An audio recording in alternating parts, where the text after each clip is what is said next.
Hello, everyone. Welcome back to the Absolutely Podcast, the podcast specifically designed to help women defeat diet culture and live their dream healthy lifestyle. On today's episode, I'm going to be doing a gut health Q&A after my whole gut health journey episode that I did last week. I highly suggest you give a listen, by the way.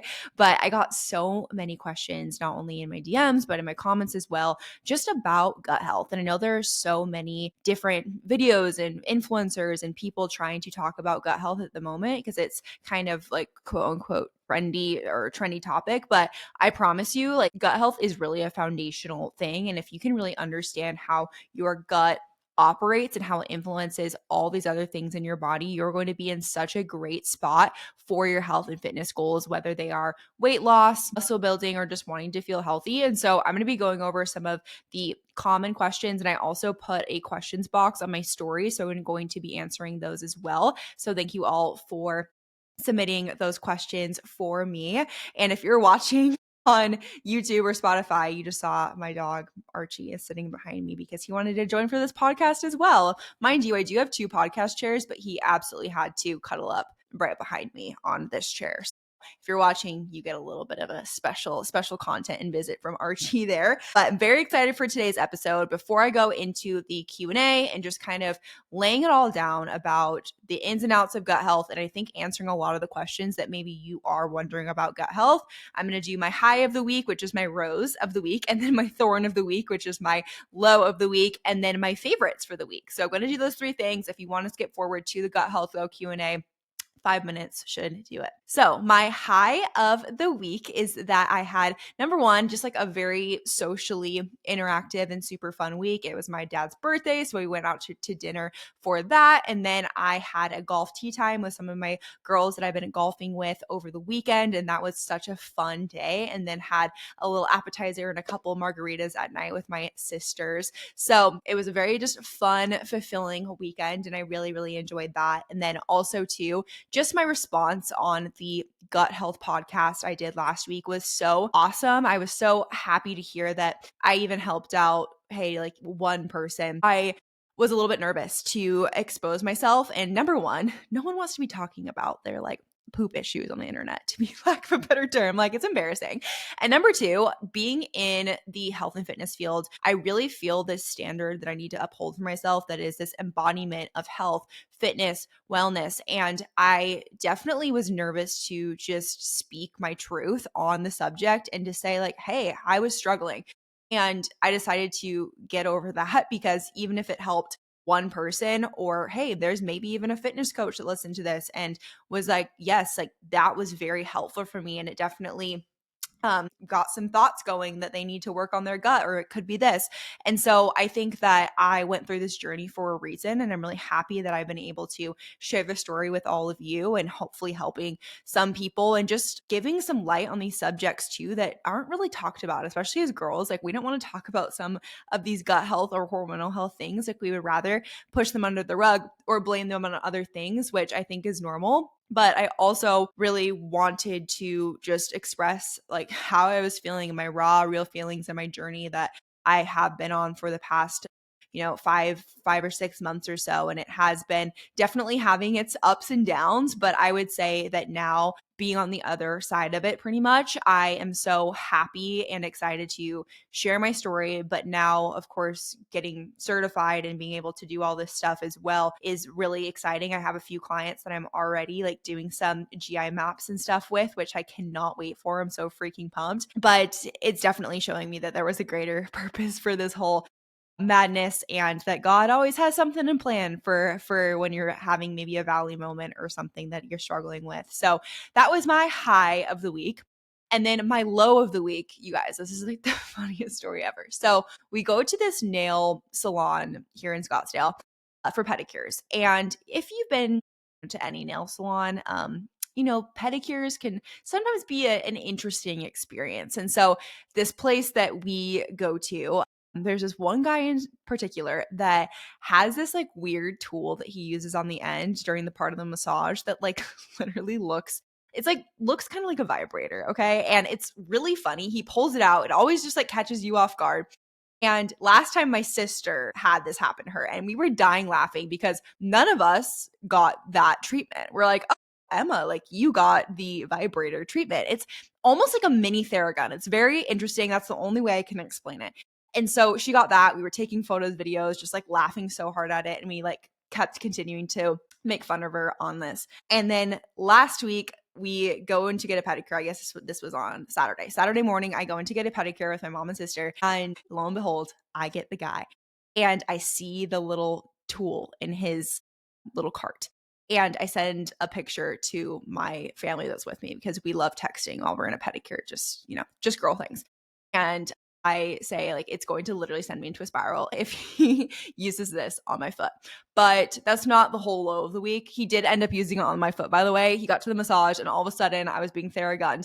I will say, like, it's not like it didn't feel, but it just felt weird to be Theragunned on your foot. And it was like very intense. I didn't realize it was like so intense. I'm not sure why he likes to include this as part of the treatment, but he does. It was just so funny. And just because it was an inside joke with the people I was with my mom and sister, I was literally trying not to laugh so hard. Like I wanted to laugh so bad. And when you're trying to hold in a laugh, especially when it's just like an inside joke that's just so funny to just I mean, honestly, I think that if you were alone though and he did this, like it would still be weird. Like it would still be funny even if you didn't have the backstory to this. But that's not my low of the week. I just thought that was a funny part of the low. But he like really got in there for some reason, like with my toes this time. Anyone that has a foot fetish listening to this is like really excited, but he really got in there. And I was like, it kind of hurt. Like I was kind of thinking like, ooh, that felt kind of deep. But in my head, I'm like, okay, I know it. He knows what he's doing. And you know what? Who knows? Like I could have had something he needed to like get out of there. But I think he just trimmed a little bit like too close on one of the sides of my toes. And anyways, I forgot about it, went golfing that day, was laughing about the vibrator, whatever. And then I wake up in the middle of the night that night and my foot is throbbing. It's throbbing and I immediately go into a spiral. And when I go into a health spiral, who I turn to now? ChatGPT. So I jump on ChatGPT. It's 3:34 a.m., mind you. I'm sending like a photo of my toe to ChatGPT. I'm looking up the symptoms. It's basically saying like, you'll be fine. But I was just so freaked out about this situation because it was throbbing so bad. So I get back in bed. I put some Neosporin on it. I raise it up. And pretty much I was just freaked out to do anything yesterday. So that was Saturday. Yesterday was Sunday. And I literally just took a whole day off. I was going to like go to the gym and go golfing and like get cardio in. But like I was too freaked out to wear a shoe, honestly. I did a walk though. So this goes to show like desperate times call for desperate measures. And there's always a way to get it done. I put on my Birkenstocks and I went for a 1.5-mile walk and it was honestly fabulous. So still got my steps in, but gosh, like it was just not fun. It just was so sore all day. I'm not sure if this is normal, but I literally freaked myself out and sent myself into a hypochondria spiral. So there we go. I feel like my low every single week is usually something hypochondria related or just something kind of rogue. But I feel like usually it's a hypochondria situation because just a hypochondria girly. Honestly, ChatGPT is for sure enabled that behavior as well because I'll just turn to chat and be like, chat, help. What is going on? Diagnose me. I know that's not good. I honestly feel like maybe I'm destined to like marry a doctor or something because that would just be really helpful to be able to just say my symptoms and just immediately know an answer. It would really take away a lot of my anxiety. So maybe that's in my future there. And then my favorite for the week are 2 TV shows. Tell Me Lies. So good. I haven't read the book, but I got my mom to read the book. She loved it. And I've watched, of course, the first couple of seasons of Tell Me Lies. It's just so good. It just really is everything I needed more from a TV show. I literally enjoy it so much. And we've been doing Tell Me Lie Tuesdays and doing a little dinner. My sister comes over, we'll watch it. And there's nothing better than having a show that you like watch with someone week to week and get to like live react to it. It's just so much fun, especially when it's like a girly show and you get to like react with like the girly response. It's so good. So that's my first TV show. And then I wasn't sure if I was going to be into this next TV show. I honestly like put it off watching it because I was like, oh, like I'm not sure if like that's, my cup of tea. But I started watching Heated Rivalry. It's so good. I thought it was really, really good. And I'm like obsessed with the guys on the show now too. And they're just so funny in real life. So anyways, that was a really good one. And I literally binged that. I was not expecting to like it as much as I did, but I really did like it. There's definitely a lot going on in that show if you know any backstory to what it's about. But those were my rose thorn favorites of the week. Now let's get into the gut health Q&A episode and addressing all of your hot questions on gut health. So the first question I'm going to answer here is how to know if you have gut issues. And I think there's a lot of common misconceptions that gut issues only equate to like if you're doubled over in pain or if you can never go to the bathroom, if you're having diarrhea all the time or whatever. And I remember thinking that to myself, like, I'll know if I have gut issues. And I definitely got to a point where I was like, yeah, I clearly have gut issues. But in the moment, I was like, this can't be a gut issue. Like, it's not like I'm double over in pain. It's not like this is impacting my life. Like, I always thought that gut issues meant it was something like so dramatic, so painful, something that was just completely just rocking your world. And honestly, there can be a lot of gut issues that don't necessarily manifest in these crazy dramatic symptoms or, I mean, even times that you like spend in the hospital or whatever. Of course, if you listen to my last episode, you know that I did have a little stint in the hospital because of my gut issues, but it doesn't have to look like that. And I think a lot of people don't necessarily think that they're having gut issues because these symptoms have been so normalized in society. Like, oh, hot girls have IBS. Like, that's not normal. Or like hot girls have stomach issues. That's not normal. Or I haven't been to the bathroom in 6 days. Like, haha, like that's not normal. A lot of these symptoms that have been normalized in society are actually gut issues at the root of them. And because so many people have these symptoms that are normalized, we don't necessarily think that we can change them or like we have to change them or if it's urgent to change them. I think a lot of people start living with these stomach issues and they're like, it's just part of me. I know I've had so many clients that I have talked to or just have been in my program and they've just kind of normalized that this is how they're supposed to live or this is how their gut just kind of reacts. And some of these very common things I hear of like, well, I've never been a person that goes to the bathroom regularly, or I'm always a person that kind of gets diarrhea after I have a meal out, or I always get constipated on vacation, or I'm always bloated after eating protein. Like, I think that we normalize these symptoms, and just because they're normalized in society doesn't mean that they are normal. Like, you should not have to suffer. Like, you should not be struggling with this. And a lot of people just think that they are just normal symptoms. And like, people struggle with this. And like, of course, people struggle with it, but you shouldn't be struggling with it. Like, it's abnormal to be having these symptoms. And so, some other things that could be happening that are also like very commonly overlooked, I have a list here. Bloating after most meals. So, if you're going out to eat and you are getting bloated, that's a sign you have gut issues because your body should be able to go out to eat, have a meal, and not feel bloated, especially if you're getting bloated at home. Like, you know, you probably have an issue with your gut.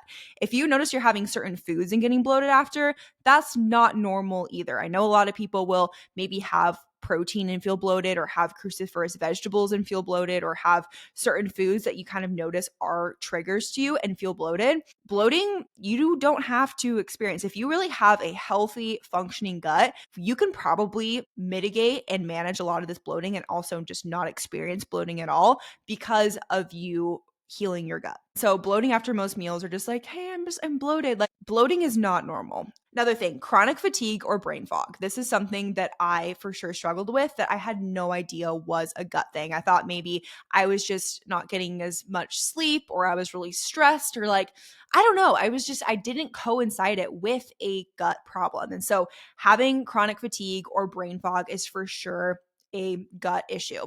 And what happens basically in your gut is your gut and brain, it is connected. They got your gut brain axis. And so, or axis. So when your gut is impacted and you do have this chronic inflammation, brain fog will start to manifest, maybe some like even lack of sleep and chronic fatigue. Like, it really does do a number, but a lot of people don't really think fatigue and then think gut issues. Another thing, anxiety, low mood, irritability, these also, again, the gut brain connection, that's real. And something I also was really experiencing like a ton of anxiety, depressive feelings. Like, this is really strange. This is really weird. Like, I have struggled with this in the past, maybe even connected to the gut, but you don't necessarily think of those symptoms and think gut health.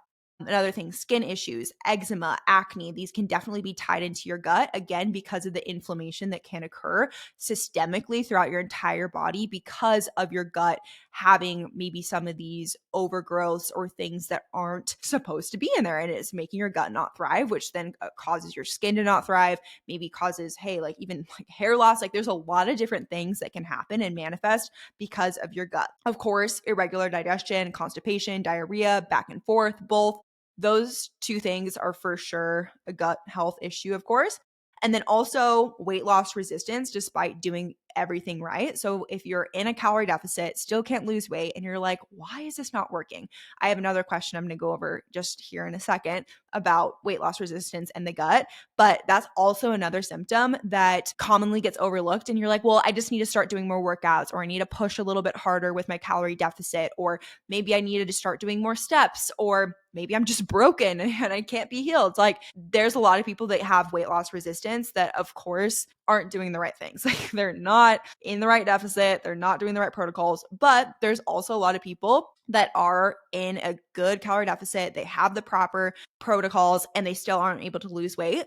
Could be a gut connection. That's what was happening to me is I would go into these mini cuts and like my body would not respond at all. And that was like very unlike my body, very interesting for me. And I'm like, why was that? Not necessarily thinking it was because of my gut. Like I maybe have heard that in the past, like, oh, it's because of my gut. But I was kind of like push kind of that off. I knew obviously the gut was important, but I didn't think necessarily I had a gut issue because my symptoms weren't quote unquote that bad with, like I said, the doubling over in pain or like what you kind of think about as a gut issue. So you don't need every single thing that I just said to have gut dysfunction. You can have a couple of symptoms. Like you could have bloating and acne. Like that could for sure be a gut issue. Or you could have difficulty losing weight and anxiety. Like that could be a gut issue. So you don't need to have every single thing that I just mentioned on the list to have gut dysfunction. And there might just be a couple of areas that need a little bit of improvement or killing off some of bad bacteria to feel your absolute best. And there's a spectrum, of course. Like there's a spectrum of,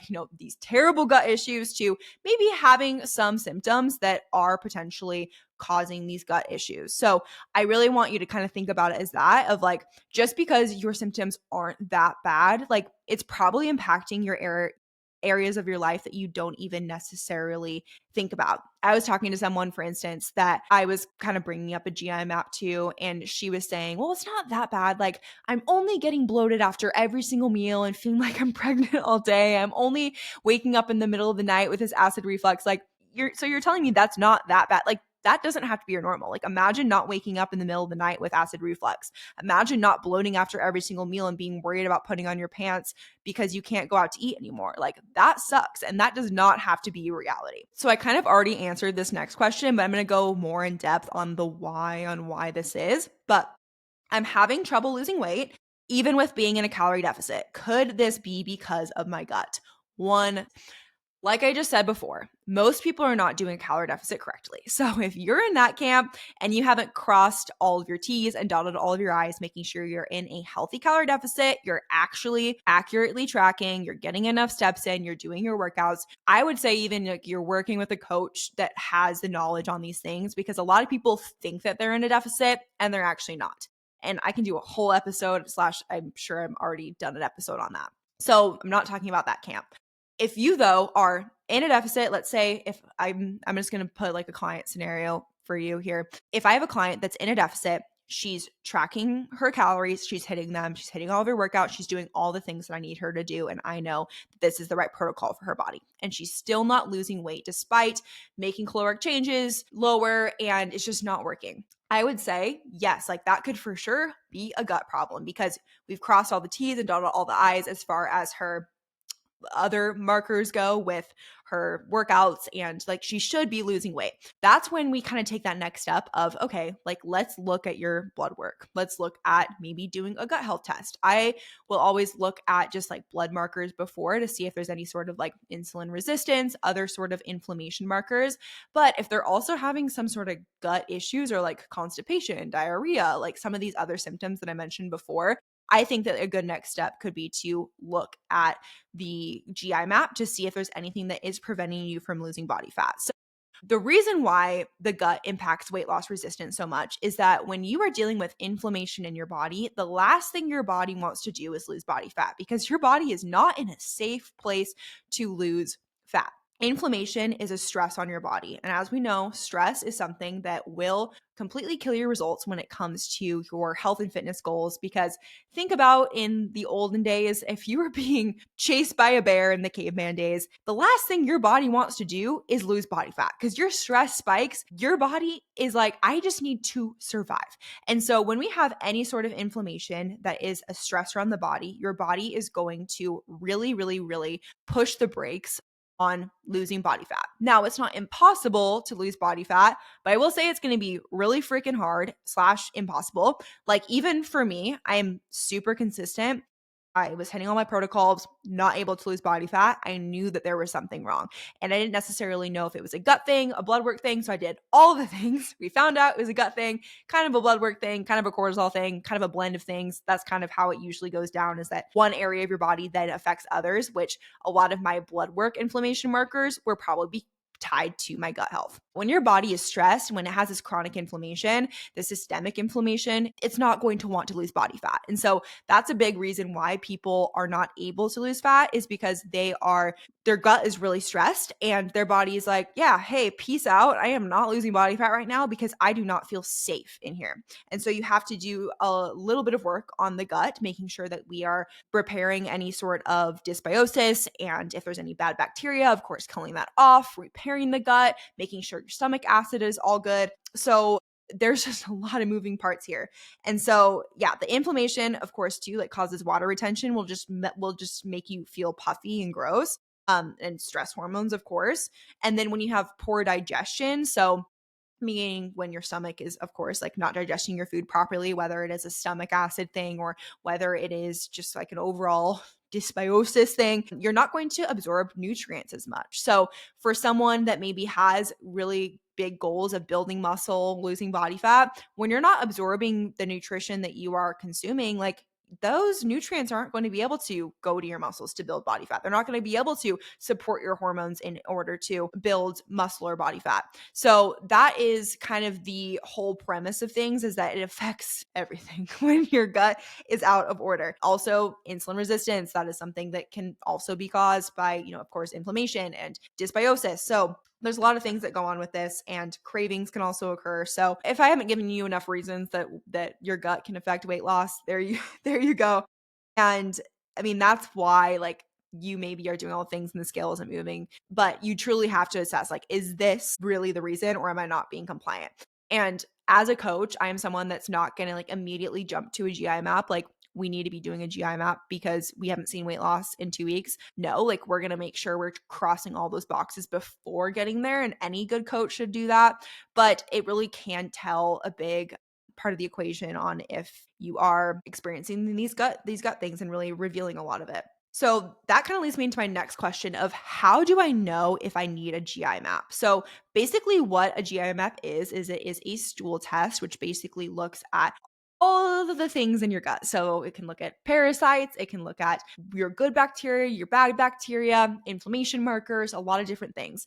And so I really love it for a lot of different reasons. Number one is that the data doesn't lie. Like, getting that data back, for me at least, was so eye-opening because it made me realize I'm not crazy. I'm not crazy with dealing with these symptoms.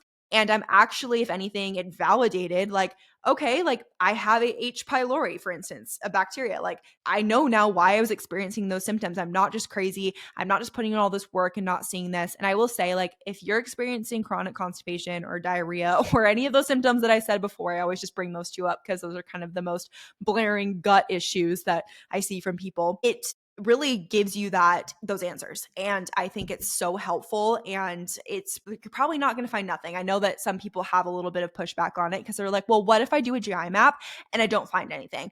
You'll probably find something. If you're struggling with those symptoms, you will find something and you will be able to fix it. So yeah, like I said, it deals with parasites, bacteria, inflammation, digestion markers. And if you're experiencing any of those symptoms, I think that you could benefit from it. Again, though, you have to be crossing a lot of these boxes. I am never going to just jump to a GI map for any of my clients. We're first going to start out with the basics. We're going to address fiber, we're going to address water, we're going to address stress. Three of like the least sexiest things ever when it comes to health and fitness, but three of the most important things. I'm always going to look at saving you money and saving you time and effort and a stool sample instead of just jumping straight to testing. I think certain people could jump straight to testing, especially if they are already doing all these healthy things and not seeing the results that they want. I think that would be kind of a good next step. But most people that come to me with bloating, digestion issues, it's just because they're not eating the right things. They're maybe having too many calories, too much processed food. They're not moving enough. Their fiber's low.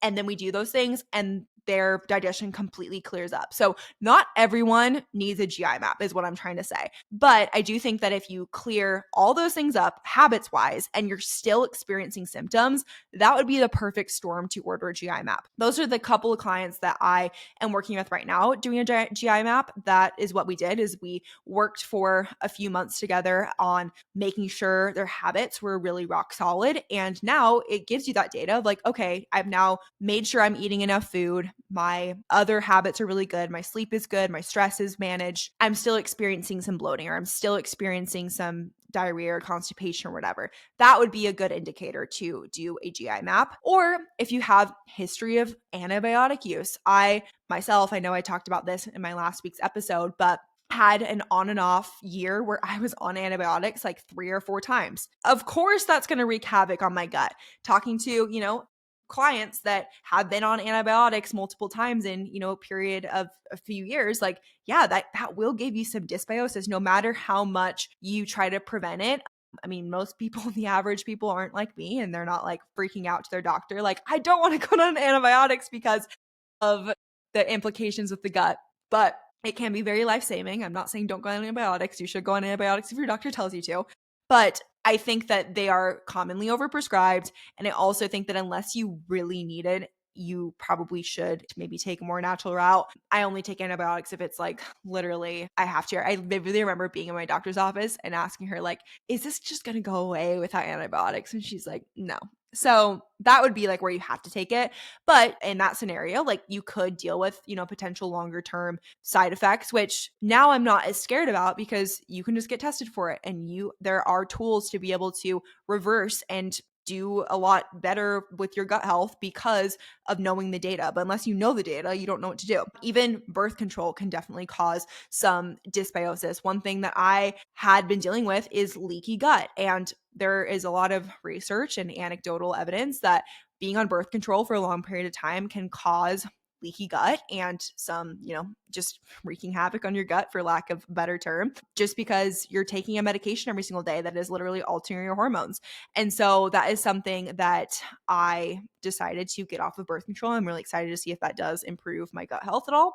But it's something to just know that, I mean, even if you are on birth control and you want to stay on it while working on your gut health, that's fine. It's just something to be aware of that like it could have altered your gut and your microbiome. Another thing is just like having very high stress. So if you have very high stress, that is something that could warrant you to get a GI map as well. Just because you're probably having other symptoms along with the stress doesn't create the best environment for your gut and can kind of create some dysbiosis and other things to grow that aren't good bacteria. And even like other autoimmune things that people have, like Hashimoto's, that would be a good reason to get tested as well, just because their body is already in a state of really processing a lot of different things and dealing with a lot of stress just internally. So their gut can also wreak havoc with that too. So that's all of it. And like I said, like testing is not this like magic fix. It's a tool to be able to see the data, to interpret, and then be able to fix things. Because if you don't have the data, you could just be taking supplements that don't even work. You could be doing protocols that don't even work. Like you really need the data to know whether you have the right plan of attack. And you can still make progress, by the way, without a GI map. Like you do not need to go on a GI map, get a GI map done and do the whole process with that to heal your gut. Like, yes, you'll be able to specifically target like what pathogens you have, what your dysbiosis looks like, all of that stuff if you get a GI map, and that is the quickest way to heal your gut just because you have the data. But that doesn't mean that you can't work on your gut without a GI map. Like you can for sure do that too, which we'll talk about that here. And the next question where someone asked, where should someone start if they want to work on their gut health? And I know we just talked about all the sexy things with the GI map and getting tested, but I think the best place to start is with the basics. Like what I would do with a client that starts out with me, that I'm not going to immediately push a GI map on because they're not working on their basic habits. Number one, making sure that you are eating regular meals throughout the day and you're really promoting the rest and digest state. So even just taking like one deep breath before eating, like that will for sure help with gut health and just having proper hygiene. I know these things sound stupid, if I'm being honest. I remember hearing some of these things and being like, yeah, that's totally going to help my digestion. Let me tell you, it actually does help your digestion. Sitting down, not being on your phone, going outside, having just like a little bit of time for your body to process and digest your food and having this good food hygiene is going to help you immensely, like way more than you think it will. And even just like chewing slower, swallowing slower, like those small things really do make a big impact and a big difference. And also, too, just like making sure you have enough calories. A lot of clients come to me and they come to me in a space that they have been maybe under eating for a really long period of time. And when you are chronically under eating, of course, that's going to impact your digestion just because your body is in a stress state and you're not giving your body enough nutrients to be able to operate functionally. So we want to make sure that you are eating enough food, maybe doing a reverse diet too with that. But we want to make sure we're just reducing any sort of gut stress through making sure we're eating enough food, making sure we're getting a proper split of protein, carbs, fat, and fiber. Those are kind of the basic things. Supporting digestion just in general, focusing on sleep, stress management, the things just not even included with the digestion. And I would say like really try not to just like throw supplements at it, especially without testing. I don't tell my clients to, take something that they are isn't going to 100% help them. And I don't want them to be flushing their money down the toilet. And I know I spent a lot of money flushing my money down the toilet on supplements. And it sucks and it's annoying to just feel like you're throwing spaghetti at the wall and just not knowing what's going to work. Or like, oh, I saw this ad for a probiotic, I'm just going to take this. Like sometimes it can actually do more harm than good. So I think that starting with the basics, making sure you're getting 25 to 35 grams of fiber per day, making sure you're getting half of your body weight in ounces of water, making sure you're managing your stress and eating slow and taking a couple of breaths before your meals, like that's a really great place to start. And if all of that doesn't work and you're still struggling with gut issues, then that next step of potentially incorporating some supplements, getting a GI map done, getting some extra lab work done could for sure be warranted. Okay, so next question. What are the biggest positive changes you've noticed with your gut health journey and how it has changed your physique? Question mark. So the biggest positive changes, I mean, I honestly going into this was thinking that at the end of my gut health protocol, I was going to be hopefully feeling better with my digestion. But what I didn't realize is that, yes, of course, digestion improved. I'm like going to the bathroom every single day, TMI, but we love it. Hot girls go to the bathroom every day. But I'm also just feeling so much clearer mentally. I am not as tired. My skin is better. I feel like I'm building more muscle. I'm less inflamed from a physique perspective, which honestly, I went into this journey with like not even one thought, like, well, how is this going to make me lose weight? Like, I did not care about weight loss during this. The only thing I cared about was feeling better and optimizing my internal health. And so, what happens when you don't focus on weight loss is that it happens. And then that's kind of just sometimes what occurs. But I, for sure, feel less inflamed. Like, I feel like I have less bloating, of course, but just like my body just feels so much less inflamed. I also feel like I am building muscle quicker, which is fabulous. I was definitely in a spot, especially when I was really in the depths of my gut health, just trauma and just feeling so unwell, that muscle building, I was like, where is my muscle going? Slash, like, I was losing muscle and I was working out really hard and not knowing what was happening. And the reason why that was happening to me is that my stomach acid was low, which meant I couldn't process my foods and get the nutrients out of my foods as a person with adequate stomach acid and normal stomach acid would be able to. So I was eating protein and wasn't going to building muscle. And so that's something that was very interesting that was happening to me, at least. I didn't know that that was a thing until I learned about all of this. And I'm like, oh, that actually makes so much sense.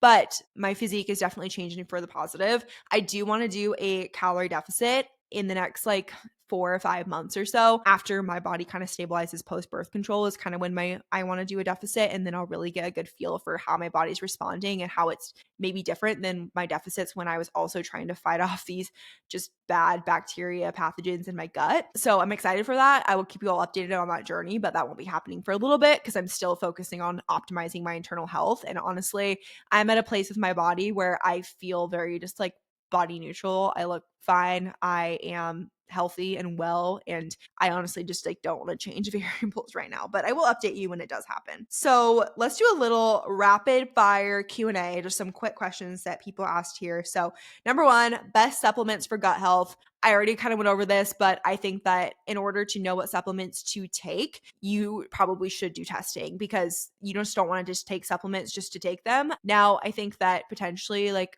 getting in probiotic foods and stuff would be a good place to start. Not necessarily taking your probiotic without knowing where your gut stands. So honestly, I would say the less supplements, the better until you get testing done. I always think a multivitamin is good, magnesium's good, but starting out small. And it really depends though on like what supplements or what symptoms you are struggling with to like what supplements to take for those symptoms, and then what the testing blood work wise and then GI map wise says about your just health status. Okay. What does a healing protocol look like? So it is again like very dependent on the individual and what their GI map may look like. Like for instance, someone that has a lot of bad bacteria that we need to kill off, we would have to do a kill phase and then repair phase and then working on maybe some like stomach acid and stuff. So it could definitely take a few different phases, but it really depends on what the GI map says and how that is going to be correlated into your plan. So a healing protocol would definitely look different for everyone depending on the status of their gut and what levels are high, what levels are low, what we need to do in order to make sure you have a thriving gut there. How long does healing take? So healing can take a while. Like a kill protocol, like killing off bad bacteria could be like a 4-week process. So it really depends on the person and how much, bacteria that maybe we have to kill, or how much dysbiosis they have. If they have like really extreme case of leaky gut, like of course that could take longer. Again, case by case, but I think that gut healing shouldn't be looked at either as like, this is like 75 hard. Like this is not 75 hard. This is the lifestyle. This is something that you actually have to change your habits in order to not only correct your gut health, but also stay in a space that your body feels really safe and continues to have good gut health. So at least that's how I'm viewing it for me, is that a lot of the habits that I started doing on my gut health journey, like eating more whole foods and taking certain supplements, like I'm just going to keep those in my plan as long as I can because I feel really good. And I don't think that it should be looked at as this like weight loss 21-day fix. Like this isn't a quick fix. This is something that is going to change your life for the better. And hey, when you're not experiencing depression and anxiety and you're feeling really good, like you don't want to stop these things. Like that's the reality. You're not going to miss your old lifestyle. Can stress alone cause gut issues? For sure. Like I said, the big three when it comes to basics for gut is fiber, stress, and water. So if you can do those three things and manage those three things, you'll be probably pretty good, especially if you're not focusing on those things already. Next question, do you have to give up your favorite foods? So obviously it depends on what your favorite foods are.